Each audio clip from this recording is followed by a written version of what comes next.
नमस्कार विद्यार्थियों, मैं मुकेश साहू मेवाड़ के पवनदरा भिलवाड़ा से एक बार फिर से आप सभी का हार्दिक स्वागत अभिनंदन करता हूं। उम्मीद है आप सभी अच्छे होंगे और आपकी तैयारी भी अच्छी चल रही होगी।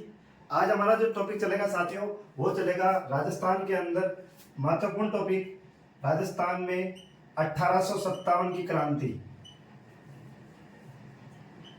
कौन सा टॉपिक है साथियों? राजस्थान में 1857 की क्रांति। आप सभी जानते हो साथियों, ये टॉपिक थोड़ा इंपॉर्टेंट है। किसी भी एग्जाम की अगर आप तैयारी कर रहे हो, फर्स्ट ग्रेड से लेकर कॉलेज व्याख्याता से लेकर आप राजस्थान पुलिस और पटवारी में, और अब तो आपके राजस्थान पुलिस की वैकेंसी भी आ चुकी है, तो उसमें सबसे महत्वपूर्ण टॉपिक है आपके 1857 की क्रांति। ठीक है साथियों, उम्मीद है आपको एक ही बार में टॉपिक आपको समझा दूंगा मैं। और आप अगर आपको टॉपिक अच्छा लगे तो कमेंट जरूर करें, ताकि इसका अगला पार्ट मैं आपके सामने जल्द से जल्द डाल सकूं। ठीक है साथियों, आपके सामने यूट्यूब में मैं उपलब्ध करवा सकूं, जिससे आपके ये टॉपिक आपको आसानी से समझ में आ जाएगा। ठीक है साथियों, अब चलते हैं हमारे हम टॉपिक पे 1857 की क्रांति। देखो साथियों, 1857 क्रांति हुई है तो इसके कोई ना कोई कारण जरूर रहे होंगे।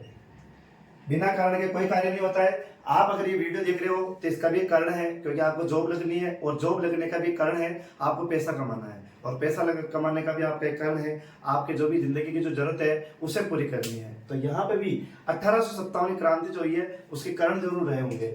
एक तो हम ये देखेंगे इसका कारण कैसा था, दूसरा हम देखेंगे क्या स्वरूप था इसका, कि कैसे कैसे क्रांति हुई है, कहाँ कहाँ हुई है, और किस तरह से वहां पे ये क्रांति आगे बढ़ी थी, ये सारी चीजें देखेंगे। इसके अलावा तीसरा हम देखेंगे इसमें ये क्रांति असफल हुई थी। क्या हुई थी? असफल। तो असफलता के कारण भी देखेंगे हम। असफलता के कारण, ये तो होने के कारण है, ये असफलता के कारण है। ठीक है साथियों, कि क्यों असफल हुई थी। और लास्ट है आपके इसके परिणाम क्या रहे, कि अगर 1857 क्रांति अगर हुई है और इसके असफल या सफल होने के बाद में अपन देखेंगे असफल क्यों हुई थी। अगर असफल भी हुई है तो उसके परिणाम क्या रहे, अगर कहीं कहीं सफल हुई है तो वहां पे सफल हुई है तो उसके परिणाम क्या रहेंगे साथियों, ये अपन पूरे 1857 क्रांति में देखेंगे। तो सबसे पहले हम देखेंगे कारण। साथियों, कारण जो थे वो दो प्रकार के थे। कितने प्रकार के? दो प्रकार के। एक थे स्थायी कारण। कौन से कारण? स्थायी कारण। और दूसरा था तत्कालीन कारण। पहला कौन सा है? स्थायी कारण, और दूसरे कौन सा है? तत्कालीन कारण। 1857 क्रांति में एक तत्कालीन कारण आया था, जिसके लिए कहा जाता है ये क्रांति जल्द से जल्द पूरे भारत यानी उत्तर भारत में फैल चुकी थी। हम ये बात वहीं पे करेंगे। अब स्थायी कारण में देखेंगे स्थायी कारण क्या क्या थे। देखो साथियों, एक तो राजनीतिक कारण था। कौन सा था? राजनीतिक कारण। दूसरे थे आपके सामाजिक कारण। कौन से कारण थे? सामाजिक कारण। तीसरा था आपके धार्मिक कारण। चौथा आपके था आर्थिक कारण। आर्थिक कारण। पांचवा हम देखेंगे ब्रिटिश नीतियां। कौन सी नीतियां? ब्रिटिश यानी अंग्रेजों की नीतियां। ये आपके 1857 की क्रांति कारण थे साथियों। स्थायी कारण भी थे और तत्कालीन कारण भी थे। स्थायी कारण में पहला क्या था? राजनीतिक कारण। दूसरा सामाजिक कारण। तीसरा धार्मिक कारण। चौथा आर्थिक कारण। और पांचवा अंग्रेजों की नीतियां। अब अंग्रेजों की नीतियां थी, ये सारे अपने कारण थे। तो साथियों मैं आपको एक एक कारण बता रहा हूं। सबसे पहले हम देखेंगे राजनीतिक कारण। यही समझा देता हूं, इसी बोर्ड पे आपको जगह है हमारे पास अभी। राजनीतिक कारण। राजनीति का मतलब राजनीति। अंग्रेज जब भारत आए थे तो आपके राजनीति में राजाओं के अधिकार छीन लिए गए। जो ये पूरी क्रांति हो रही है साथियों, ये किसके खिलाफ होगी? अंग्रेजों के खिलाफ। क्रांति किसके खिलाफ होगी? अंग्रेजों के खिलाफ। अंग्रेजों की एक कंपनी थी, कंपनी का आपने नाम सुना होगा, ईस्ट इंडिया कंपनी। कौन सी कंपनी साथियों? East India company. East India company का जो गठन होता है वो होता है 31 दिसंबर 1600। गठन 31 दिसंबर 1600। पूरी क्रांति जो होगी वो इसी कंपनी के खिलाफ होगी। 31 दिसंबर 1600 ईस्वी को आपके ईस्ट इंडिया कंपनी, ईस्ट यानी पूर्व में, इंडिया यानी भारत, यानी पूर्व के देश में एक देश है जिसका नाम है भारत। ब्रिटेन के हम पूर्व में होने की वजह से इस कंपनी का नाम क्या रखा गया साथियों? East India company. East India company की स्थापना कब होती है? 31 दिसंबर 1600। 31 दिसंबर 1600 को ईस्ट इंडिया कंपनी की स्थापना होती है। भारत में आती है व्यापार करने के लिए। क्या करने आती है? कार्य क्या था इसका? व्यापार करना। कार्य क्या था साथियों? व्यापार करना। अब जब ये व्यापार करने आई तो धीरे धीरे इन्होंने क्या किया साथियों? अपने समाज में हस्तक्षेप किया। अपने राजा महाराजाओं के सारे अधिकार कम कर दिए गए और धीरे धीरे इन्होंने ब्रिटेन अपने भारत को गुलाम बनाना शुरू कर दिया था। जब भारत को गुलाम बनाया गया तो भारत के अंदर कई सारे राजा थे। क्या थे साथियों? राजा हुआ करते थे। उन राजाओं के सारे अधिकार छीन लिए गए और छीनने की वजह से यहाँ के कुछ राजा जो सामंत जागीरदार जो थे वो किसका साथ देने लगे? क्रांतिकारियों का। जबकि कुछ राजा ऐसे थे जिन्होंने किनका साथ दिया था? अंग्रेजों का। यानी कि भारत यहाँ पे दो फुट पे चल रहा था। एक जो था, कई सारे राजा जो थे क्रांतिकारियों का साथ दे रहे थे और कई सारे राजा ऐसे भी थे सामंत जो किसका साथ दे रहे थे? आपके क्रांतिकारियों का। यानी राजनीतिक कारण भी थे। ठीक है साथियों, राजा ही राजा में आपस में फूट पड़ी हुई थी और इसके अलावा अंग्रेजों ने सभी राजाओं में आपस में दरार पटक रखी थी ताकि जिससे कोई भी राजा एक साथ ना आ सके। और अगर ये सारे एक साथ आ जाएंगे तो अंग्रेजों को ये पता था हमारा यहाँ से बोरिया बिस्तर गोल होना तय था। तो यहाँ पे अगर हम मुख्य राजाओं की बात करोगे तो जैसे आपके नाम सुना होगा आपने, झांसी की रानी लक्ष्मीबाई, तात्या टोपे, नाना साहेब। राजस्थान के अंदर देखो तो आप कुशाल सिंह चंपावत, ये सारे वे राजा थे जिन्होंने किसका साथ दिया था? क्रांतिकारियों का। इसके अलावा राजस्थान के अंदर देखो कि बीकानेर के सरदार सिंह, ठीक है साथियों, जोधपुर के तख्त सिंह, जयपुर के सवाई राम सिंह द्वितीय, ये वे राजा थे जिन्होंने अंग्रेजों का साथ दिया था। किसका साथ दिया था? अंग्रेजों का। तो ये आपके राजनीतिक कारण थे कि आधे से ज्यादा राजनीतिक जो राजा थे वो किसका साथ दे रहे थे? अंग्रेजों का। और अंग्रेजों का साथ देंगे वो राजा, तो अंग्रेजों ने क्या किए थे? कर लगा रखे थे। उन करों को वसूलने के लिए, उन करों को वसूलने के लिए राजा जो थे जनता पर अत्याचार करते थे और उसी अत्याचार के कारण जनता में एक आक्रोश था, एक विरोध की भावना थी, जिस कारण 1857 क्रांति सामने आई थी। तो राजनीतिक कारण क्या था? राजा राजा में आपस में एकता न होना, उसके अलावा राजाओं द्वारा जनता का अत्याचार करना, जिस कारण क्या था? जनता में आपके विरोध उत्पन्न हुआ था। ठीक है साथियों, दूसरा कारण कौन सा था? सामाजिक कारण। राजनीतिक कारण में क्या करना? राजाओं का अत्याचार और राजाओं का एक साथ न होना, या राजाओं में आपसी मतभेद। राजाओं में आपसी मतभेद, ये लिख सकते हो साथियों आपके राजनीतिक कारण में। दूसरा कौन सा कारण है? सामाजिक कारण। कौन सा कारण है साथियों? सामाजिक कारण। सामाजिक कारण की बात करेंगे तो क्या हो सकता है? समाज में हस्तक्षेप। किसमें हस्तक्षेप? समाज में। मैं मिटा रहा हूँ साथियों यहाँ से, ये आप देख सकते हो थोड़ा सा। 1857 क्रांति में क्या क्या पढ़ेंगे? कारण पढ़ेंगे, स्वरूप पढ़ेंगे, असफलता के कारण पढ़ेंगे और परिणाम पढ़ेंगे। कारण कितने प्रकार के थे? 2, स्थायी कारण और तत्कालीन कारण। स्थायी कारण कौन कौन से? राजनीतिक कारण, सामाजिक कारण, धार्मिक कारण, आर्थिक कारण और ब्रिटेन की नीतियां। ठीक है साथियों, पढ़ूंगा मैं। राजनीतिक कारण में क्या था? राजाओं का आपसी मतभेद और राजाओं का अत्याचार। क्रांति किसके खिलाफ होगी? अंग्रेजों में। अंग्रेजों के खिलाफ कंपनी कौन सी है? East India company. गठन कब होता है? 31 दिसंबर 1600। क्या करने आई थी यहाँ पे? व्यापार करने आई थी। ठीक है साथियों, और दूसरा कारण कौन सा चलेगा? सामाजिक कारण। सामाजिक कारण, अंग्रेजों का समाज में हस्तक्षेप। समाज में हस्तक्षेप, जैसे आपने कई सारी प्रथाओं का नाम सुना होगा साथियों। सती प्रथा, सती प्रथा, समाधि प्रथा, समाधि प्रथा, कन्यावत, बाल विवाह, बाल विवाह, विधवा विवाह,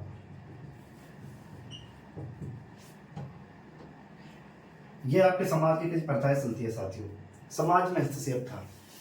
सती प्रथा, समाधि प्रथा, बाल विवाह, कन्यावत, ये सारी उस समय प्रथाएं थी, रूढ़िवादी प्रथाएं थी ये। हालांकि हमारी दृष्टि से देखा जाए तो ये प्रथाएं गलत थी, लेकिन उस समाज की दृष्टि से साथियों ये सभ्यता क्या थी? सही थी। जब ब्रिटेन में अंग्रेज यहाँ भारत आए तो उन्होंने इन प्रथाओं पर रोक लगाना स्टार्ट करी। सती प्रथा पे आपने नाम सुना होगा।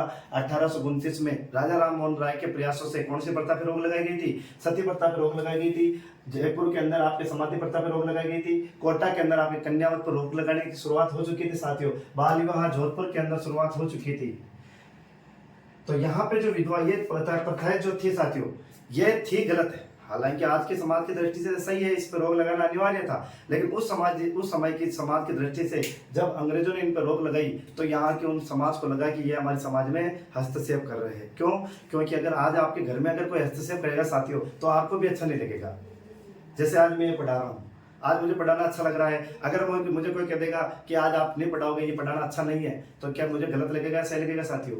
गलत लगेगा, सीधी बात है। आज आप कहोगे आपको ये ड्रेस नहीं पहननी है, आपको दूसरी ड्रेस पहननी है, तो साथियों मेरे को गुस्सा आएगा। क्यों? क्योंकि आप मेरे अधिकारों में आप हस्तक्षेप कर रहे हो। चाहे वो आपकी दृष्टि से वो सही चीज सही हो सकती है, लेकिन मेरी दृष्टि से वो चीज क्या है? गलत है। तो यहाँ पर भी ऐसे हुआ था। सती प्रथा, समाधि प्रथा, कन्यावत, विधवा विवाह, बाल विवाह, ये सारी ऐसी थी जो गलत थी।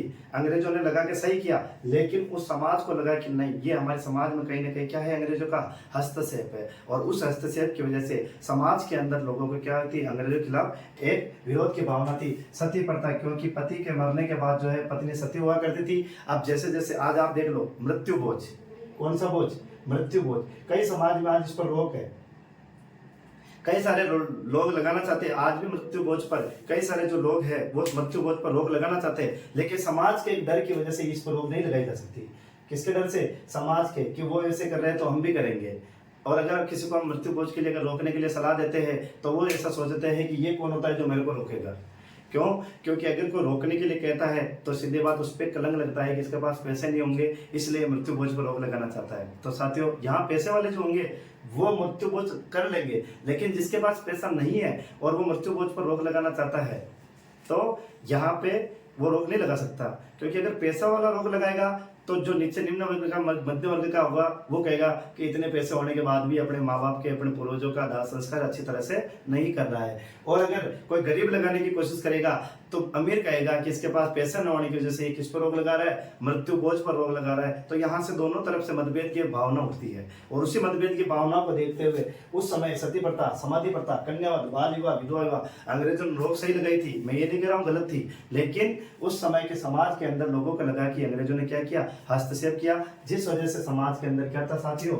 आपके विरोध की भावना थी। अंग्रेजों का समाज में हस्तक्षेप, अंग्रेजों का समाज में हस्तक्षेप। उस समय भी लोगों को लगा कि यार ये नहीं होना चाहिए। बाल विवाह, हमारे छोरे छोरी हम शादी कराए नहीं कराए, आज भी आप देख लो 18-20 साल की उम्र के अंदर भी पहले अपने क्या होते, आज भी बाल विवाह होते। इतने कानून होने के बाद भी अगर बाल विवाह रुक नहीं रहे तो साथियों सोचो उस समय कैसे रुक जाएंगे? रुक सकते हैं क्या? नहीं। और उस समय तो रूढ़िवादी जो थे लोग ज्यादातर अनपढ़ थे, और अनपढ़ लोगों को कहेंगे कि आप बाल विवाह नहीं करा सकते तो उन लोगों को लगेगा कि विवाह है साथियों, बाल विवाह। उन लोगों को क्या लगेगा? मेरे छोरे छोरी है, मैं ब्याह करूं नहीं करूं, तुम कौन होते हो? छोरी मेरी, छोरा मेरा, मैं आज करूं, कल करूं, परसों करूं, नहीं करूं, मेरी मर्जी। तो अंग्रेजों ने जब ये बाल विवाह पर रोक लगाई तब भी लोगों को ऐसा लगा कि हमारे छोरे छोरी की हम ही शादी नहीं करा सकते, तो हमारे छोरे छोरी हमारे होने से क्या मतलब है? तो इस वजह से क्या था, यहाँ पे रोक लगाई गई थी। यहाँ पे रोक लगाने की वजह से लगा कि समाज में हस्तक्षेप है। विधवा विवाह, उस समय आपको पता है साथियों, विधवा विवाह इतने नहीं होते थे। आज भी आप कई समाज के अंदर आप देख लो कि विधवा विवाह नहीं होते, पुनर्विवाह नहीं होता कई समाज में, लेकिन आजकल कई समाजों में शुरू हो चुका है। लेकिन फिर भी कुछ समाज यहाँ से इस विधवा विवाह से अछूते हैं साथियों। ठीक है साथियों, तो ये समाज में हस्तक्षेप था किनका? अंग्रेजों का। दूसरा कारण कौन सा था साथियों? मेरे हिसाब से धार्मिक कारण होगा। पढ़ने सभी है तो मैं धार्मिक कारण पढ़ा देता हूं आपको। धार्मिक कारण, अंग्रेजों का धर्म में हस्तक्षेप, अंग्रेजों का धर्म में हस्तक्षेप। अंग्रेज क्या थे साथियों? अंग्रेज ईसाई थे। क्या थे? ईसाई थे। जब अंग्रेज ईसाई थे यहाँ पे,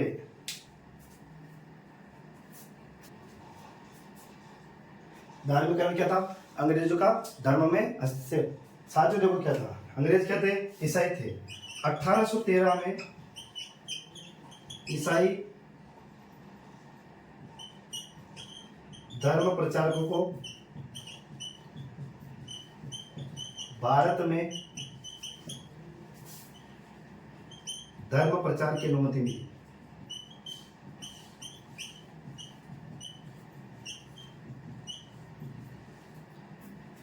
अठारह सौ तेरह के अंदर जो एक चार्टर एक्ट आया था साथियों ईस्ट इंडिया कंपनी का, लंदन से सरकार से। तो 1813 के अंदर पहली बार जो है अंग्रेजों को धर्म प्रचार के भारत में क्या मिली थी, अनुमति मिली थी, जिस वजह से आपके अंग्रेजों अपने हिंदू धर्म में और मुस्लिम धर्म में किसका प्रचार प्रसार हुआ, ईसाई धर्म का प्रचार प्रसार हुआ। जब यहाँ पे देखा गया कि मुस्लिमों और हिंदुओं को यहाँ पे पकड़ पकड़ के ईसाई बनाया जा रहा था, तो यहाँ पे धार्मिक कारण के मतभेद भी उत्पन्न हुआ।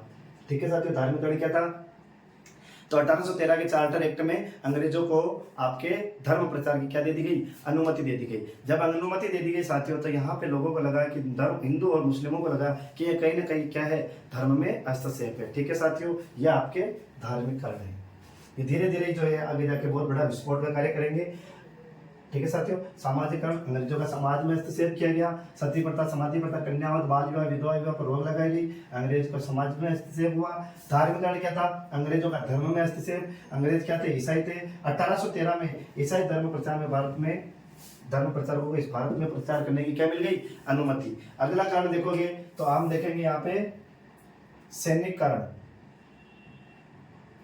कौन सा कारण साथियों, सैनिक कारण। सैनिक काल में क्या था साथियों, सेनाओं के साथ भी अत्याचार हो रहा था। क्या हो रहा था, सेना के साथ अत्याचार हो रहा था। क्या हो रहा था, सैनिकों को कई सारे जो है आपके सामाजिक धार्मिक चिन्ह हैं, जैसे आपके पंजाबी अपनी पगड़ी पहनते हैं, और भी जो धार्मिक चिन्ह हैं जो अपने सैनिक पहनते थे, उन पे रोक लगा दी गई। क्या लगा दी गई साथियों, रोक लगा दी गई। और इसके अलावा जब हमारे भारतीय सैनिक कहीं बाहर लड़ने जाते थे तो इनको अलग से वेतन भत्ता नहीं दिया जाता था, जबकि अंग्रेज जब जाते थे तो इन्हें वेतन भत्ता दिया जाता था अलग से, जबकि हमारे भारतीयों को इससे अलग नहीं दिया जाता था। उनका रहना खाना पीना जो था वो भारतीयों के खर्चे में ही शामिल होता था, जबकि अंग्रेजों के सैनिकों को ये अलग से छूट मिली हुई थी। और अगर वो बाहर जाते थे तो उन्हें अलग से वेतन भत्ता मिलता था, कपड़े धुलाई के पैसे अलग मिलते थे, जबकि भारतीय सैनिकों के पास ऐसा कुछ नहीं था। तो सैनिकों के साथ अत्याचार, सैनिकों को धार्मिक चीजें रखने पर,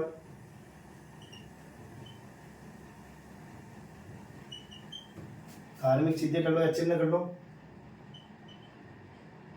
धार्मिक चिन्ह रखने पर रोक लगाई गई, रोक लगाई गई।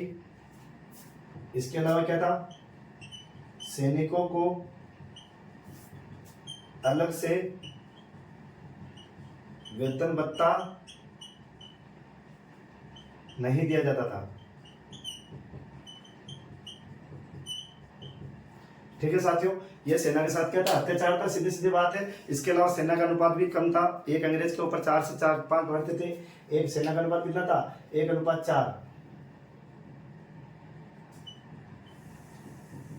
यानी एक अंग्रेज 4 भारतीय हुआ करते थे। जब 1:4 हुआ करते थे तो ज्यादातर जो सेना थी साथियों वो भारतीय हुआ करती थी। अगर किसी भी रियासत पर आक्रमण करने के लिए या कहीं पर भी जब युद्ध लड़ने जाएंगे तो अंग्रेज कम मरते थे, भारतीय ज्यादा मरते थे। तो ये भी सेना का एक अनुपात था, कहीं ना कहीं जो भारतीय सैनिकों के अंदर एक विरोध की भावना जगा रहा था कि एक अंग्रेज जाता है, 4 भारतीय जाते हैं। जब वहां से युद्ध भूमि से जब वापस लौटते तो ढेर सारी जो है भारतीय सैनिकों की लाशें आती थी और अंग्रेज जो थे नाम मात्र के मरते थे। इस वजह से भारतीय सैनिकों के अंदर कहीं ना कहीं विरोध की भावना जागृत हुई थी। ठीक है साथियों, ये आपके सैनिक कारण थे। क्या थे, सेना के साथ अत्याचार, सैनिकों को धार्मिक चीजें चिन्ह रखने पर रोक लगा दी गई, और उसके अलावा सेना का अनुपात 1:4, सैनिकों को अलग से वेतन भत्ता नहीं दिया जाता था। इसके अलावा आर्थिक कारण क्या था साथियों, आर्थिक कारण। आर्थिक कारण में देखोगे तो क्या देखोगे, अपन अगर देखेंगे आर्थिक कारण में, तो साथियों थोड़ा स्पीड से पढ़ा रहा हूं मैं, मुझे पता है मैं बहुत ज्यादा स्पीड से पढ़ा रहा हूँ, लेकिन आपके पास रिकॉर्डिंग हो रही है, ये आपके यूट्यूब पर क्लास अपलोड है, आप इसे 1 या 2 बार देख सकते हो। वैसे भी आप जो वीडियो को है ज्यादा स्पीड में टाइम बढ़ाकर ही देखोगे, मुझे पता है आप बिना धीरे तो आप देख नहीं सकते। तो ये भारतीय में एक झलक है कि कहानी जितनी फास्ट हो जाए, खत्म हो जाए, सुन ले खत्म हो जाए, लेकिन मैं आपसे निवेदन करूंगा इस 1857 क्रांति को ध्यान से शांति से सुने, क्योंकि लिखाने से ज्यादा मैं आपको ज्यादातर समझाऊंगा, और जब बात समझाई जाएगी तो आपको ज्यादा समझाई जाएगी। ठीक है साथियों, ठीक है। कई बार ऐसा लगता है कमरे में, अकेले कमरे में पढ़ा रहे हैं तो अकेले कमरे में अकेले से बात करनी पड़ती है। तो आपसे भी मैं निवेदन करूंगा इस 1857 क्रांति को ध्यान से सुने, और आने वाले जितने भी वीडियो है उसे आप शांति से सुने। वैसे भी मेरी स्पीड बहुत ज्यादा है, दूसरे टीचरों के मुकाबले आपको मैं बहुत फास्ट पढ़ा रहा हूँ, आधे घंटे के अंदर मैं आपको बहुत सारा मैटर दे रहा हूँ। ठीक है साथियों, तो आपसे निवेदन है क्लास को आराम से धीरे सुने और शांति से सुने, उसके बाद एक बार सुने, उसके बाद लिखे, जिससे आपको क्या हो जाएगा 1857 क्रांति आराम से याद हो जाएगी। पहले एक बार आप शांति से 1857 क्रांति की हर वीडियो को सुने। इसके अलावा में आप कहीं पे भी अगर आप तैयारी करते हो, यूट्यूब पे अगर आप पढ़ते हो, तो आप भले थोड़ी स्पीड बढ़ा के आप 15 या 20 मिनट तक एक बार उसे सुने, ताकि उस टीचर आपको क्या कहना चाहता है उस आधे घंटे में आपको आसानी से समझ में आ जाएगा। ठीक है साथियों, तो मैं भी आपसे यही कहूंगा एक बार वीडियो को सुने और उसके बाद उतारें, ताकि आप 5 मिनट या 15 मिनट जो आधे घंटे की वीडियो है आप उसे 10 मिनट में आराम से उतार सकते हो अपने हिसाब से, ताकि कई सारा मैटर अगर आपको भी याद है उस चीज उसके संबंधित, तो आप उसे फटाफट अपने वहीं पे नोट्स पे ले सकते हो। ठीक है साथियों, तो और आपने अगर चैनल सब्सक्राइब नहीं किया है तो सब्सक्राइब करें। 1857 क्रांति बहुत महत्वपूर्ण टॉपिक है साथियों, आपको आसानी से समझा दूंगा। अगर आप मुझे ऐसे ही जिस तरह आप हमारा मेरा साथ दे रहे हैं, अगर ऐसे ही बना रहा तो मैं आपके राजस्थान का इतिहास बहुत जल्दी यूट्यूब पे अपलोड कर दूंगा। इसके अलावा राजस्थान भूगोल भी आपको रख दी जाएगी और राजस्थान की कला संस्कृति। ठीक है साथियों, अब देखिए साथियों क्या है आर्थिक करण, करों में वृद्धि। किसमें वृद्धि आपको पता है तो साथियों, भारत के अंदर 3 प्रकार की रेतवाड़ी व्यवस्था, महलवाड़ी व्यवस्था और स्थायी भूमि बंदोबस्त लाया गया था। तो आर्थिकरण में क्या था, अंग्रेजों के द्वारा कर बढ़ाया जाने लगा। अंग्रेजों ने कर किस पे लगाया, राजाओं पर। जो भी पैसे थे राजाओं से लूटने लगे। राजाओं ने पैसे किस पे लगाए, जागीरदारों सामंतों पर, और जागीरदारों सामंतों ने किस पे लगाए, आम जनता पर लगाए थे। किस पे लगाए थे, आम जनता पर। अब जब यहाँ पे अंग्रेजों की जैसे जैसे इच्छाएं बढ़ने लगी पैसों की, उन्होंने राजाओं पर दबाव बनाया, राजाओं ने जागीरदारों सामंतों पर दबाव बनाया, और जागीरदारों सामंतों ने जनता पर दबाव बनाया, जिस कारण आर्थिक कारण से भी क्या थी, जनता परेशान हो चुकी थी। यानी करों में क्या कर दी गई, वृद्धि कर दी गई। अगली है ब्रिटिश नीतियां। कौन सी नीतियां, ब्रिटिश नीतियां। ये लिख लेना, क्रांति करों में वृद्धि।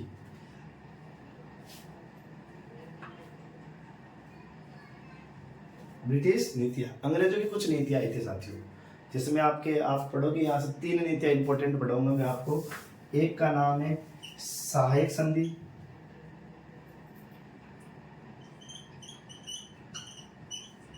सहायक संधि। दूसरी आपके देखोगे तो आश्रित पारथिक नीति, आश्रित पारथिक नीति। और तीसरी देखोगे आप कौन सी, गोद निषेध की नीति, गोद निषेध नीति। ठीक है साथियों, कितनी नीतियां है, 3। पहली कौन सी, सहायक संधि। दूसरी कौन सी, आश्रित पारथिक नीति। तीसरी कौन सी, गोद निषेध की नीति। सहायक संधि 1798 में आई थी। कब आई थी साथियों, 1798 में। आश्रित पारथिक नीति क्या आई थी आपके 1813 में। कब आई थी, 1813 में। और गोद निषेध की नीति आई थी 1848 में। कब आई थी साथियों, 1848 में। सहायक संधि 1798, आश्रित पारथिक संधि 1813 और गोद निषेध की नीति 1848 में। पहली कौन सी है, सहायक संधि। जनक, इनको लाने वाले कौन थे, इस समय आपके गवर्नर जनरल थे आपके, क्या नाम का, लॉर्ड वेलेजली। क्या नाम था साथियों, लॉर्ड वेलेजली लाए थे। आश्रित पारथिक नीति लॉर्ड हॉर्डिंग लाए थे। कौन लाए थे साथियों, लॉर्ड हॉर्डिंग। और गोद निषेध की नीति के तहत इसी को बोलते हैं हड़प की नीति, हड़प की नीति। और इसी को बोलते हैं आपके विलय की नीति, या इसी को बोलते हैं doctrine of lapse, doctrine of lapse. ये 4 नाम देख लेना साथियों। एक की नीति का नाम है डॉक्ट्राइन ऑफ लैप्स, हड़प की नीति, विलय की नीति, गोद निषेध की नीति। ठीक है साथियों, कब आई थी, 1848 में। अगर इस समय जनक पूछे आपके साथियों तो वो थे आपके लॉर्ड डलहौजी।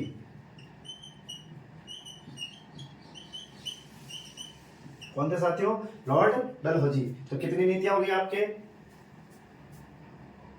कितनी नीतियां थी साथियों, 3। सहायक संधि, आश्रित पारथिक नीति, गोद निषेध की नीति। कितने नाम थे इनके, 4। डॉक्ट्राइन ऑफ लैप्स, विलय की नीति, अड़प की नीति, गोद निषेध की नीति 1848। जनक अलग अलग है, ध्यान रखना साथियों। Lord Wellesley, Lord holding, Lord Dalhousie. अब देखो पहली कौन सी है, सहायक संधि। अंग्रेजों ने क्या की, अंग्रेजों ने सहायता की थी, किसकी, राजपूतों की। देखो साथियों यहाँ पे चलो एक एक बता देता हूँ, इसको मिटा देता हूँ यहाँ पे, ठीक है ना। पहली कौन सी है, सहायक संधि 1798। कौन लाए थे, लॉर्ड वेलेजली। पहली नीति कौन सी है, सहायक संधि। जनक कौन है, लॉर्ड वेलेजली। कब आई थी, 1798 में। अब जब ये सहायक संधि जनक लॉर्ड वेलेजली लाया था, तो आपको साथियों पूरे भारत के अंदर जब ये इस समय मराठा का अधिकार था, प्यारा सा भारत, दक्कन में चलती थी मराठाओं की, किसकी चलती थी, मराठाओं की। उत्तर में चल रही थी मुगल राजपूत, मुगलों की। उत्तर में किसकी चल रही थी, मुगलों की। तो अंग्रेजों ने क्या किया, अंग्रेजों को यहाँ से पता पड़ गया कि यहाँ पे राजाओं में आपसी में मतभेद है, और मतभेद होने की सबसे ज्यादा फायदा जो उठाया था वो आपके किसने उठाया था, अंग्रेजों ने। अब अंग्रेजों ने क्या किया, 1798 की सहायक संधि के तहत उन्होंने ये निश्चय लिया कि आप किसी भी पूरे भारत में यदि किसी भी रियासत को सहायता चाहिए तो हमारे से हाथ मिलाइए। अगर आपको राजस्थान के या भारत की बात करें, पूरे भारत में यदि किसी भी रियासत को सेना की जरूरत पड़े तो कि आप हमारा साथ लीजिए, हम आपकी क्या करेंगे, सहायता करेंगे। हम आपकी सहायता करने आएंगे, सेना आपका साथ देगी, हमारा जो खर्चा आएगा वो आप हमें दे दीजिए और हम आपके साथ देके वापस चले जाएंगे। इसके तहत सबसे पहले हैदराबाद ने संधि की थी साथियों। किसने की थी, भारत में हैदराबाद ने। हैदराबाद ने इसलिए की क्योंकि यहाँ पे इस समय मराठा और पेशवा ने डंका बजा रखा था। किन्होंने, मराठा और पेशवा ने। और हैदराबाद आपको पता है साथियों मुस्लिम रियासत थी। आपने फिल्म देखी होगी बाजीराव मस्तानी। बाजीराव मस्तानी में आपको पता हो तो दक्कन का निजाम जब आपके उत्तर भारत में जब ये पेशवा आक्रमण करने आते हैं तो उस समय वहां पे निजाम के पास जाते बाजीराव। तो उस समय जो थे दक्षिण के अंदर कौन सी रियासत थी, हैदराबाद। हैदराबाद को ये डर था कि कभी भी मराठा आके हमारा खत्म सर्वनाश कर सकते हैं। हैदराबाद, मराठा क्या कर सकते हैं, हैदराबाद का सर्वनाश कर सकते हैं। इसलिए पूरे भारत में हैदराबाद ने किससे संधि करी, पूरे भारत में अंग्रेजों से सबसे पहले संधि किसने की थी, हैदराबाद ने। और कब करी थी, 1798 में। अगर बात करें राजस्थान की, कि राजस्थान में सबसे पहले सहायक संधि किसने की थी, तो यहाँ पर एक जाट रियासत पड़ती है जिसका नाम है कौन सी रियासत, भरतपुर। कौन सी रियासत साथियों, भरतपुर। पूरे भारत में सहायक संधि करने वाली रियासत पूछे हैदराबाद क्यों करी, समझ में आ गया, क्योंकि मराठाओं का डर था इन्हें, कभी भी मराठा आके हैदराबाद का सर्वनाश साफ कर सकते थे। तो यहाँ पे हैदराबाद ने तो 1798 में शुरू की थी। लेकिन अगर पूछे राजस्थान ने सबसे पहले सहायक संधि किसने की, भरतपुर। भरतपुर के शासक थे रणजीत सिंह चौधरी, रणजीत सिंह जाट। रणजीत सिंह जाट, रणजीत सिंह जाट ने क्या किया, यहाँ पर आपको पता हो तो राजस्थान के अंदर मराठा आए थे 1733 में। कब प्रवेश हुआ था, 1733 में। राजस्थान में सबसे पहले मराठाओं ने बूंदी रियासत में प्रवेश किया था। अब यहाँ पे जब मराठा राजस्थान आए तो मराठाओं ने राजपूतों से कर वसूलना स्टार्ट किया। अब जब कर वसूलना स्टार्ट किया तो राजस्थान के अधिकतर राजा जो थे वो मराठाओं से परेशान थे, और मराठाओं से परेशान होने की वजह से राजस्थान की सभी राजपूत रियासतें या जाट रियासतें किधर चली, अंग्रेजों की तरफ। किससे हाथ मिलाने लगी, अंग्रेजों से। किसके डर से, मराठाओं के डर से। अब जब यहाँ पे सहायक संधि करी रणजीत सिंह ने भरतपुर की तरफ से, किससे, अंग्रेजों से। इधर बता रहा हूं, रणजीत सिंह कहाँ का शासक था, भरतपुर का। किससे संधि करी, अंग्रेजों से। किसके खिलाफ करी, मराठों के। अब मराठों से अंग्रेजों से संधि करी थी इन्होंने साथियों 29 सितंबर 1803 को। 29 सितंबर 1803, 29 सितंबर 1803 को जो है भरतपुर के शासक रणजीत सिंह ने आपके अंग्रेजों से संधि करी थी। लेकिन ये संधि असफल हुई। क्या हुई साथियों, असफल हुई। असफल क्यों हुई मैं बता देता हूं। आपके मराठा सरदार थे जसवंत राव होलकर, जसवंत राव होलकर। जसवंत राव होलकर जो थे एक मराठा सरदार थे। ये संधि किसके खिलाफ की जा रही थी साथियों, मराठाओं के खिलाफ होने के बावजूद भी रणजीत सिंह चौधरी ने जो है आपके जसवंत राव होलकर मराठा सरदार को आपके शरण दी थी। शरण देने की वजह से यहाँ पे अंग्रेज बिफर गए। कौन विफल गए? अंग्रेज की एक तो हमारे साथ मिला रहा है, दूसरी तरफ से आप मराठा का साथ दे रहे हो। इस वजह से अंग्रेजों ने क्या किया, एक अंग्रेज अधिकारी था लॉर्ड लेक, क्या नाम था? Lord lake. इस लॉर्ड लेक को भेजते अंग्रेज कहां पर आक्रमण करने के लिए? आपके भरतपुर आप पर आक्रमण करने के लिए भेजते। किस पर? भरतपुर पर। लॉर्ड लेक ने कुल 5 बार आक्रमण किए थे साथियों। कितनी बार? 5 बार। लेकिन पांचों बार लॉर्ड लेक असफल हुआ। क्या हुआ? असफल। क्योंकि आपको पता है लोहागढ़ दुर्ग की जो बाहर की दीवार है वो मिट्टी की दीवार बनी है साथियों। किसकी बनी है? मिट्टी की दीवार होने की जो तोप के गोले आते थे वो मिट्टी की दीवार में जाके धस तो जाते थे लेकिन फटते नहीं थे, जिस वजह से लॉर्ड लेक क्या हो गया था, 5 बार हार का सामना करना पड़ा। जब रणजीत सिंह जीत गया तो इन्होंने क्या किया, अंग्रेजों के ऊपर फतह करने के उपलक्ष्य में यहाँ पर एक विजय स्तंभ का निर्माण कराया, जिसका नाम क्या है? फतेह बुर्ज। क्या नाम है? फतेह बुर्ज। लोहागढ़ दुर्ग के अंदर 2 विजय स्तंभ बने हुए हैं साथियों। कितने? 2। एक तो जवाहर बुर्ज, जिसका निर्माण कराया था आपके जवाहर सिंह जाट ने, जवाहर बुर्ज, और दूसरा है फतेह बुर्ज। फतेह बुर्ज का निर्माण किसने कराया था? रणजीत सिंह चौधरी ने। किसके वो विजय के उपलक्ष्य में? अंग्रेजों के किस अधिकारी को हराया था? लॉर्ड लेक को हराया था। लॉर्ड लेक ने कितनी बार आक्रमण किए थे? 5 बार आक्रमण किए थे। 5 बार क्या हो गया? असफल। आक्रमण क्यों किए थे? तो रणजीत सिंह ने किस मराठा सरदार को शरण दी थी? जसवंत राव होलकर को शरण दी थी। जसवंत राव होलकर को शरण देने की वजह से अंग्रेज गुस्सा हो गए और संधि असफल हुई थी। लेकिन अगर पूछे राजस्थान में सबसे पहले सहायक संधि करने वाली रियासत कौन सी है? भरतपुर। कब करी थी? 29 सितंबर 1803। पूरे भारत में सहायक संधि किसने करी थी? हैदराबाद ने की थी। किसने की थी? हैदराबाद ने। पूरे भारत में सहायक संधि का जनक कौन है? Lord Wellesley. और ये कब आई थी? 1798 में। कब आई थी साथियों? 1798 में। यह संधि तो असफल हुई थी, लेकिन अगर पूछे राजस्थान में सबसे पहले सफल संधि किसने की थी, तो अलवर ने की थी साथियों। किसने की थी? अलवर ने। कब करी थी? 14 नवंबर 1803 को। 14 नवंबर 1803 को। 14 नवंबर 1803 को भरतपुर के शासक अलवर के शासक ने यहाँ पे की थी सहायक संधि, सफल संधि करी थी, और रक्षात्मक संधि की थी अलवर ने। सफल संधि पूछे अलवर, संधि पूछे भरतपुर। लेकिन सफल संधि अगर पूछे जहां शब्दों में जोर दे कि राजस्थान में सबसे पहले सफल संधि करने वाला राजस्थान की पहली रियासत कौन सी है? अलवर। और कब करी थी? 14 नवंबर 1803। इस समय अलवर के शासक कौन थे साथियों? आप मुझे कमेंट बॉक्स में बताएंगे। अलवर के शासक कौन थे इस समय? 14 नवंबर 1803 को। और अलवर की ओर से सबसे पहले सहायक संधि करने वाले शासक कौन थे? आप मुझे कमेंट बॉक्स में बताएंगे। ठीक है साथियों, ये आपके एक चीज एक और, भरतपुर ने पुनः सफल संधि 1805 में की थी। जो संधि 1803 में असफल हो गई थी वो 1805 में क्या हो चुकी थी? वापस साथियों सफल संधि हो चुकी थी। बाद में रणजीत सिंह चौधरी के अंग्रेजों के बीच में मध्यस्थता हुई, संधि हुई, और अंग्रेजों की तरफ से लॉर्ड लेक आया और रणजीत सिंह ने वापस क्या कर ली? पुनः सफल संधि करी थी। ये कौन सी संधि है साथियों? आपके सहायक संधि। ठीक है साथियों, बिठा देता हूं, एक बार लिखा देता हूं मैं आपको ये। उम्मीद है साथियों समझ में आ रही होगी।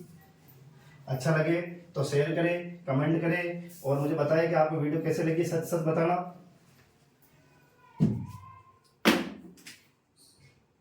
भारत में सर्वप्रथम सहायक संधि किसने करी? हैदराबाद। राजस्थान में हैदराबाद ने कब करी? 1798 में। राजस्थान में सर्वप्रथम संधि भरतपुर 29 सितंबर 1803। शासक रणजीत सिंह। यह संधि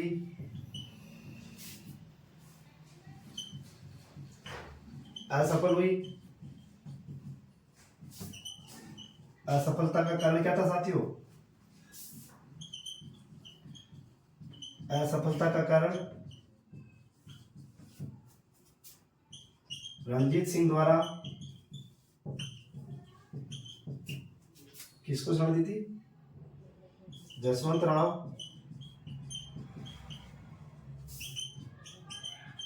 होलकर को शरण देना।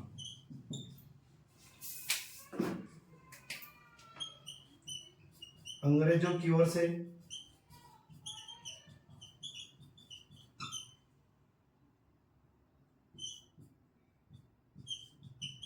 लॉर्ड लेक ने 5 बार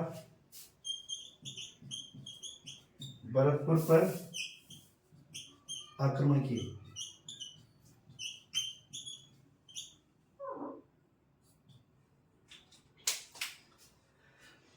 सहायक संधि जनक कौन है साथियों? Lord Wellesley. कब आई थी? 1798 में। भारत में सर्वप्रथम सहायक संधि किसने की थी? हैदराबाद में। कब करी थी? 1798 में। राजस्थान में सर्वप्रथम संधि किसने की थी? भरतपुर ने। कब की थी? 29 सितंबर 1803। शासक कौन है? रणजीत सिंह। यह संधि क्या हुई थी साथियों? असफल हुई थी। असफलता का कारण क्या था? रणजीत सिंह चौधरी द्वारा किसको शरण देना? जसवंतराव होलकर को शरण देना। अंग्रेजों की ओर से लॉर्ड लेक ने कितनी बार आक्रमण किए? 5 बार आक्रमण किए। स्क्रीनशॉट ले सकते हो साथियों, बेटा दूं।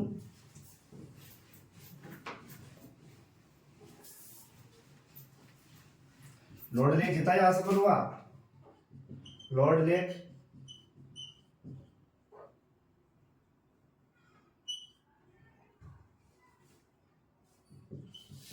लॉर्ड लेक 5 बार असफल हुआ।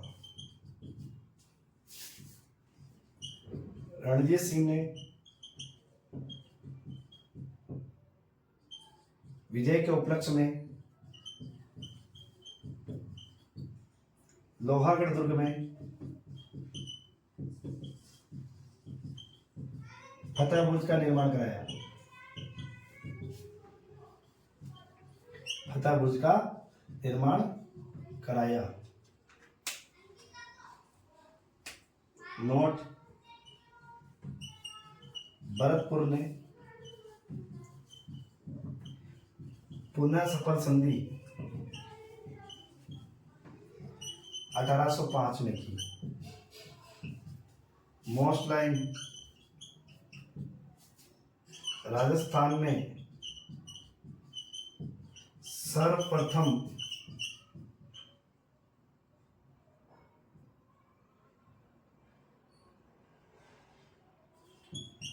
सहायक संधि क्या लिखूं साथियों? राजस्थान में सफल सहायक संधि कर लो साथियों। सफल सहायक संधि अलवर ने 14 नवंबर 1803 में की। ठीक है साथियों, इसका शासक का नाम देखना साथियों, शायद विनय सिंह होगा। आप एक बार देख लेना, कमेंट में मुझे बता देना साथियों। शासक एक्चुअली नाम निकल रहा है दिमाग से। राजस्थान में सबसे पहले अलवर के शासक की ओर से शायद साथ विनय सिंह होना चाहिए साथियों, एक बार देख लेना। विनय सिंह होना चाहिए, एक बार आप देख लेना ना। लॉर्ड लेक 5 बार क्या हुआ? असफल। रणजीत सिंह ने विजय के उपलक्ष्य में क्या बनाया? लोहगढ़ दुर्ग में फतेह बुर्ज का निर्माण किया था। आप नोट डाल के लिख सकते हो, जवाहर सिंह ने जवाहर बुर्ज का निर्माण किया। ये विशेषता में दो। ठीक है साथियों, जवाहर सिंह ने जवाहर बुर्ज का निर्माण लोहागढ़ में कराया था। भरतपुर ने पुनः सफल संधि कब की थी? 1805 में। राजस्थान में सर्वप्रथम सफल संधि किसने की थी? अलवर ने 14 नवंबर 1803 को की थी। ठीक है साथियों, आज मुझे लग रहा है साथियों क्लास संपन्न कर लेनी चाहिए। आगे की हमारी 2 नीतियां और बाकी है। आज सिर्फ पार्थिव की नीति और इसके अलावा अपन ने देखी थी तीसरी गोद निषेध की नीति, और उसके अलावा तत्कालीन कारण है जो देखेंगे। क्लास शायद लंबी हो जाएगी हमारी, इसलिए ठीक है साथियों, आज हमारी क्लास का यही समापन करते हैं। ठीक है साथियों, उम्मीद है आपको क्लास अच्छी लगेगी। जय हिंद, जय भारत।